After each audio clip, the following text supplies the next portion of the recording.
Perkenalkan, nama saya Francisco Dika Sulupamungkas. NIM saya 2025 0303 0005. Halo, perkenalkan nama saya Bonaventura Hugo Putra Pambudi dengan NIM 2025 0303 0006. Halo, perkenalkan nama saya Veronica Alfidiakolo dengan NIM 2025 0303 0016. Perkenalkan, nama saya Beatrice Eugenia Salamanang dengan NIM 2025 0303 0015.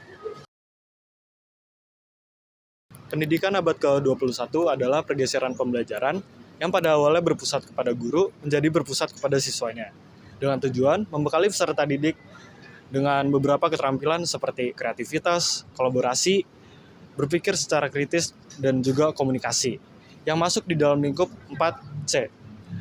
Ini juga digunakan untuk menghadapi tantangan global dan revolusi industri 4.0.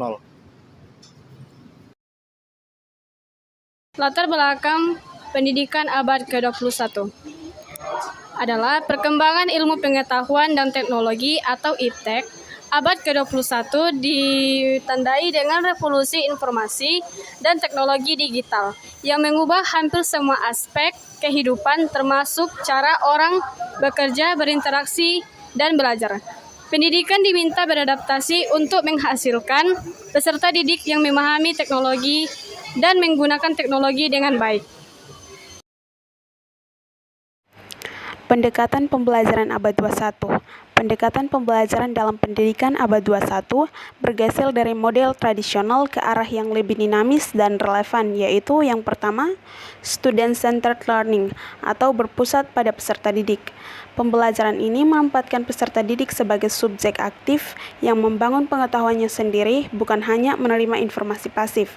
Guru berperan sebagai fasilitator dan pembimbing. Integrasi teknologi. Teknologi tidak hanya digunakan sebagai alat bantu, tetapi diintegrasikan secara strategis untuk mendukung proses belajar yang lebih personal, kolaboratif, dan mengakses informasi yang lebih luas, misalnya melalui blended learning. Prinsip penilaian. Prinsip penilaian di abad ke-21 yaitu berbasis kontekstual dan nyata, di mana menilai kemampuan siswa yang berdasarkan konteks nyata atau kehidupan nyata, supaya siswa lebih dapat menunjukkan pemahaman mereka yang autentik, seperti pemikiran kritis, kreatif, dan juga pemahaman mendalam akan materi. Keterampilan pendidikan abad 21 menurut Jorul sendiri ada 5C. Yang pertama ada critical thinking, yang kedua ada communication, yang ketiga ada creativity, yang keempat ada collaboration, dan yang terakhir choice. Mari kita bahas satu persatu. Oke, kita akan masuk ke dalam penjelasannya.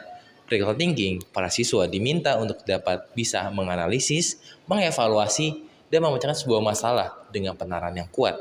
Komunikasi, itu di mana siswa dapat menyampaikan idenya secara efektif, mau secara lisan maupun tulisan. Kemudian ada creativity, di mana siswa diminta untuk menyampaikan ide-idenya yang sangat inovatif. Kemudian ada collaboration, di mana adanya kerjasama antara individu dengan individu, individu dengan kelompok, kelompok dengan kelompok. Kemudian ada choice, ini adalah salah satu yang paling spesial karena di sini menekankan pada gaya belajar. Nah, gaya belajar ini itu bertujuan tetap yang sama untuk memahami sebuah materi. Relevansi antara pendidikan abad 21 dengan pendidikan Katolik. Kita tahu sendiri kalau pendidikan abad 21 itu merupakan strategi penting untuk meningkatkan kualitas dan juga daya saing masyarakat, terutama kepada orang-orang muda. Nah, dari pendidikan abad 21 ini, itu kita dapat melihat banyak sekali perubahan dari dunia kerja, dunia usaha, dan juga adanya transisi dari era 4.0 menjadi 5.0. Nah, di sini pendidikan menjadi poin sentral pertama kepada kita untuk menuju perubahan. Dan pendidikan Katolik memberikan sebuah landasan, yaitu terkait penanaman nilai moral dan juga spiritual guna untuk menghadapi tantangan pada era digital ini.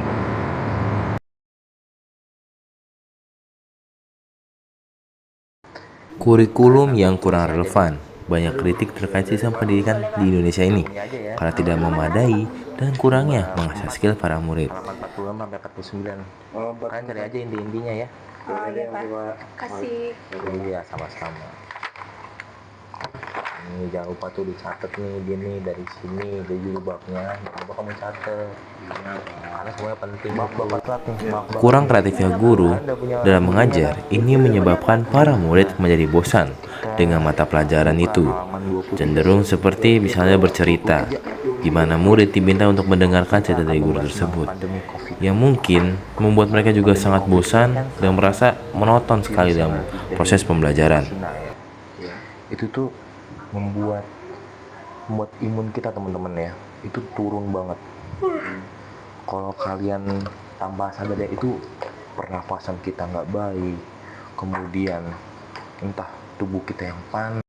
Kesimpulan dari pendidikan abad ke-21 ini adalah sebuah pendidikan modern yang berfokus kepada peserta didik atau student center dan mengembangkan keterampilan 5C, yaitu critical thinking, communication, creativity, collaboration, dan choice. Penilaian yang bersifat autentik atau asli dan membentuk peserta didik menjadi inovatif, berpikir kritis, dan memahami teknologi dengan baik.